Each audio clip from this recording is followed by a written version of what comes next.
things. This is the first one. The next main one is to identify chromatic intervals in relationship to 1. All right, now the first step to this is to find a comfortable octave singing range for your voice, to where you can get to ba, ba, ba, ba, wherever that is for you.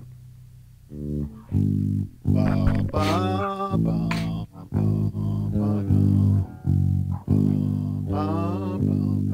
I guess that G was right? Yeah. All right. So, what you want to do then is to basically do this. Okay, you're recording this, right? Yeah. Okay. 1 flat 2 1 flat 2 1 2 1 2 1 flat 3 1 flat 3 1 3 1 3 1 4 1 4 1 sharp 4 1 flat 5 1 5 1 5 1 sharp 5 1 flat 6 1 6 1 6 1 flat 7 1 flat 7 1 7 1 7 1 1. Now I recommend that you spend more time on each one than I just did then. Oh yeah. I mean, like, like 1 flat 2 1 flat 2 1 flat 2 1 flat 2 1 flat, then move to the next one. But it's singing it, get it in your voice, so that if I went like this, if I went like, what is that? What Minor interval? third? Huh? Was that a minor third? I don't know. Major third.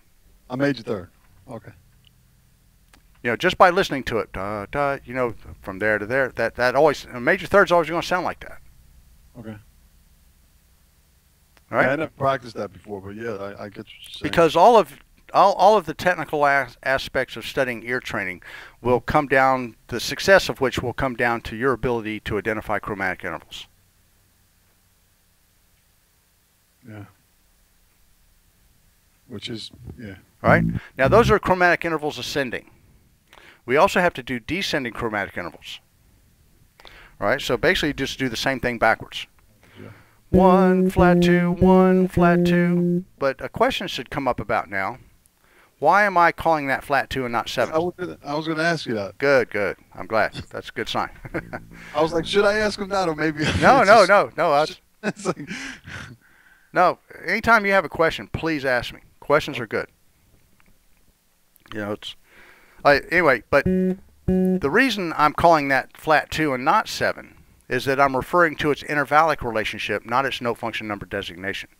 They're really two different things that happen to be the same when you go up. They just happen to work out that way. But see, that is 7. If that's 1, that is 7. We've established that, right? But 7 is a minor second intervallically down from 1. Its interval relationship is still a minor second, or a flat 2. Does that make sense? yeah. I mean, I don't think of it that way, but yeah, it does make sense when you say it. So it is I'm talking about its intervallic relationship, not its note function number designation.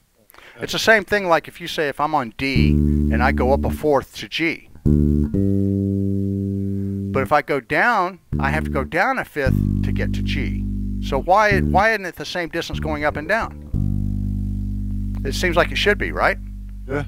But if I compare half steps, if I'm on D and I go up in half steps, I've got 1, 2, 3, 4, 5. But if I go down from D to G, I've got 1, 2, 3, 4, 5, 6, 7 half steps.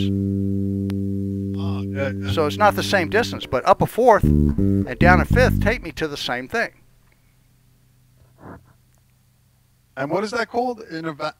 Interval relationships. Interval relationships. Between one and each number. Right. And we're talking about chromatic interval relationships. Yeah. Okay? So if I go down, 1 flat 2 1 flat 2 1 2 1 2 1 flat 3 1 flat 3 1 3 1 3 1 4 1 4 1 sharp 4 1 flat 5 1 5 1 5 1 sharp 5 1 flat 6 1 6 1 6 1 flat 7 1 flat 7 1 7 1 7 1 1 Now, you might have noticed that a couple of them get two names. Yeah. Right? The 1, sharp 4, 1, flat 5. Because you actually be dealing with both of those names. So that's why we call them both. Also, sharp 5, 1, sharp 5, 1, flat 6. Mm-hmm. So I should be able to play a note and then go up, or play a note and then go down, and you tell me what number it is. Now, this isn't going to happen overnight. Yeah, I'll try. All right. I'll try. So the thing is, you know, after a couple months of doing this, you'll start to get to where you can recognize them. That'll be very cool, man. All right. So that when you hear something, somebody will play. Say, yeah, they'll go play this. You're gonna oh, that's a major 6. Da da da. Up a half step. Down a half step. Down a major second. You'll hear the relationship, right, and be able to figure stuff out. So what we're doing really is just putting names to these sounds that you've already played a million times anyway. Yeah. And this gives you control over identification.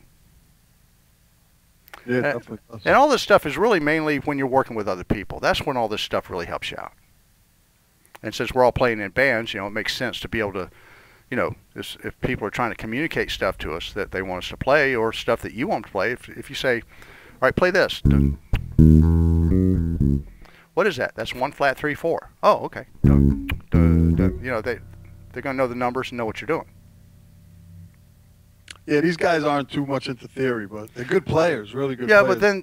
but then, you know, you can just play it for them. I mean, you're going to communicate differently with different people depending on how they look at things, you know. Yeah. And what kind of, you know, experience they've had as far as, you know, any kind of formal training. I mean, because a lot of, you know, because as you know, I mean, when I play with different people, everybody knows different stuff at different levels. Yeah. So what you do is you figure out where their comfort thing is, and you communicate with them that way. But what makes you a successful player and band associate in different situations is your ability to size up where people are and find ways to communicate with them. Because if I'm working with a guy who has no idea what a major third is, then I'll just go, hey, play this, and he'll go, okay. You know. Yeah. No, I definitely get that, because when I first joined the band, I was like, I wasn't into like the numbers like I'm getting into now. I was more like into, you know, a Dorian, a Lydian, a Phrygian. Mm-hmm. So I was talking to the guitar player, and I was like, yeah, you should try a Phrygian on this. And he was like, he didn't even know what that was. He didn't even know what the modes were. Yeah. He's a great guitar player. But once you played it for him, and he played it a couple times and heard it, he said, okay, yeah. Yeah, no problem. It's not a problem. But what I'm saying is he couldn't identify with what I was saying, like Phrygian. He couldn't just go to a Phrygian and do a Phrygian, you know? Right.